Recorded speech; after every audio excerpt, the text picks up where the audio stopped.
Hello வணக்கங்க. Welcome my channel. நான் உங்கள் ஆட்டோமேட்டிக்ஸ் மஞ்சு. இந்த பதிவில் என்ன பார்க்க போகிறோம் அப்படின்னா, பிறந்த குழந்தைக்கு பார்வை நல்லா தெளிவாக தெரியுமா, இல்லை குறிப்பிட்ட வயதுக்கு பிறகு தான் தெரியுமா அப்படின்றத பார்க்க போகிறேங்க. அது மட்டும் இல்லாமல் உங்கள் குழந்தைங்க, பிறந்த குழந்தைங்களுக்கு உங்கள் சொந்தத்தில் தெரிஞ்சவங்களுக்கு பார்வை அப்படின்றது குழந்தைங்களுக்கு கம்மியாக இருக்குன்னா எப்போ டாக்டர்ஸ் பார்க்கணும். ஸோ இதை பற்றி தான் நம்ம பார்க்க போகிறோங்க. ஸோ வீடியோவை ஸ்கிப் பண்ணாமல் பாருங்கள், உங்களுக்கு ரொம்பவே யூஸ்ஃபுல்லாக இருக்கும். சரிங்களா? ஸோ இப்போ நீங்கள் கன்சீவாக இருக்கிறீங்க அப்படின்னாலும், பிறக்க போகிற குழந்தைக்கு பார்வை குறைபாடு இருக்கக்கூடாது அப்படின்னு நினச்சிங்கனாலும் கண்டிப்பாக இந்த பதிவை நீங்கள் தொடர்ந்து பார்க்கலாம். ஓகேங்களா? ஸோ இப்போ மெயினாக பிறந்த குழந்தை அப்படின்னு வச்சுக்கோங்களேன்.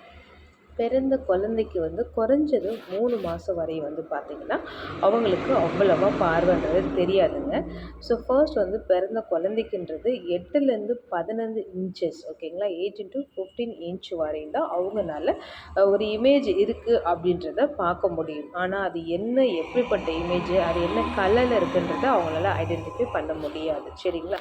பட் ஏதோ ஒன்று இருக்குது அப்படின்ற மட்டும்தான் கண்டுபிடிக்க முடியும். அது நான் சொல்கிறது 3 மாதத்துக்கு உள்ள. சரிங்களா?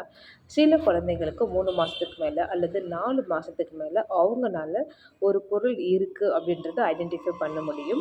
அதுவுமே என்ன கலர்ன்றது கரெக்டாக கண்டுபிடிக்க முடியாது. அவங்களுக்கு பார்த்தோன்னா பிளாக் அண்ட் ஒயிட்டில் தாங்க தெரியும். ஸோ பட் அதுவுமே என்ன இமேஜஸ்ன்றது ரொம்ப பர்ஃபெக்டாக அவங்களால கண்டுபிடிக்க முடியாது. பட் ஆஃப்டர் ஒரு 5 மந்த்ஸ் அது 6 மந்த்துக்கு மேலே அவங்களால கண்டிப்பாக என்ன இமேஜ் இருக்குது அப்படின்றத கண்டுபிடிக்க முடியும். ஆல்சோ அது என்ன கலரில் இருக்குன்றதையும் கண்டுபிடிக்க முடியும்.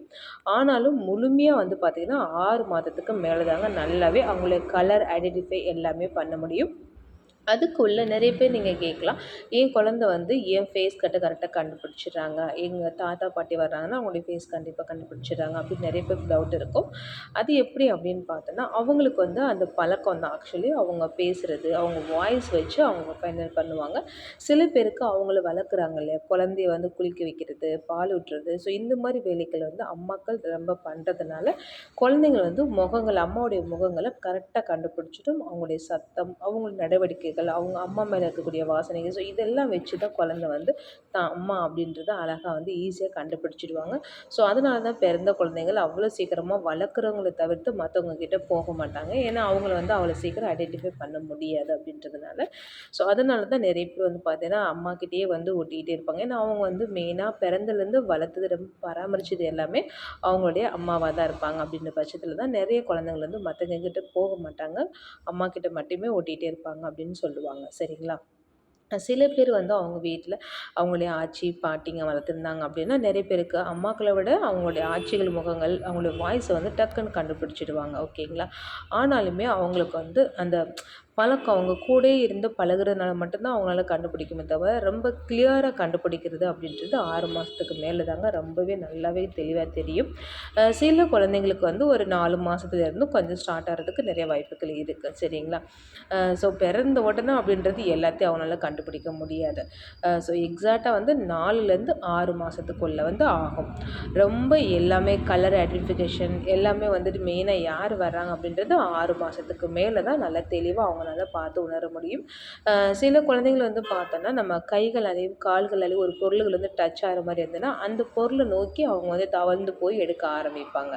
ஸோ இந்த மாதிரி தான் அவங்க என்ன ஒரு பொருள் கையில் கிடச்சதுன்னா அது இப்படி பார்க்கணும், அது என்ன மாதிரி கலரில் இருக்குது, எப்படி இருக்குன்றத ஆராயணும் அப்படின்ற உணர்ச்சியிலே பார்த்தோன்னா அவங்க என்ன பண்ணுவாங்கன்னா ஒரு பொருள் மேலே ரொம்ப ஈடுபாடாக சின்ன குழந்தைங்கள தவழ்ந்து போய் ஒரு பொருளை எடுத்து விளையாடுறது, பார்க்குறது, அந்த மாதிரி பண்ண ஆரம்பிப்பாங்க. சரிங்களா?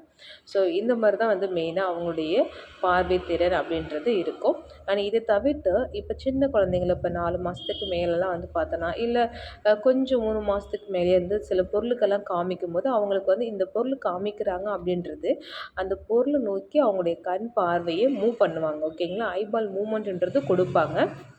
அதே மாதிரி அந்த பொருளை டச் பண்ணும் அப்படின்ற ஒரு ஆர்வம் இருக்கும். அது யூசுவலாக எல்லா குழந்தைகளுக்குமே ஒரு 3 மாதத்துக்கு மேலே அந்த மாதிரி இருக்குங்க. ஆனால் சில குழந்தைங்களுக்கு பார்த்தோன்னா அது ரொம்ப ஸ்லோவாக இருக்கும், ரொம்ப கவனிக்க மாட்டாங்க. ஸோ நம்ம என்ன பொருள் காமிக்கிறோம் அப்படின்ற அந்த டைரெக்ஷனை மூவ் பண்ணி பார்க்க மாட்டாங்க. ஸோ உங்களுக்கு நீங்கள் உங்கள் குழந்தைங்களுக்கும் இந்த மாதிரி இருக்கா அப்படின்றத செக் பண்ணிக்கோங்க. பட் 4 மாதம் கரெக்டாக 6 மாதத்துக்கு மேலே ஆயிடுச்சுன்னா கம்பல்சரி உங்களுக்கு விஷன் டெஸ்ட் நீங்கள் குழந்தைங்களுக்கு எடுத்துக்கிறது ரொம்ப நல்லது. ஸோ உங்களுக்கு நான் சொன்ன இந்த விஷயங்கள் எல்லாமே கரெக்டாக கரெக்டாக இருக்குன்னா பிரச்சனை இல்லை.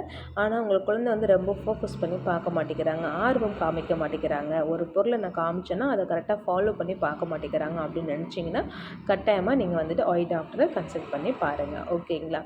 ஸோ இதை தவிர்த்து உங்களுக்கு எதாவது டவுட் இருந்ததுன்னா கண்டிப்பாக கமெண்ட் பாக்ஸில் கமெண்ட் பண்ணுங்கள். And thank you friends, thank you for வாட்சிங். பாய்.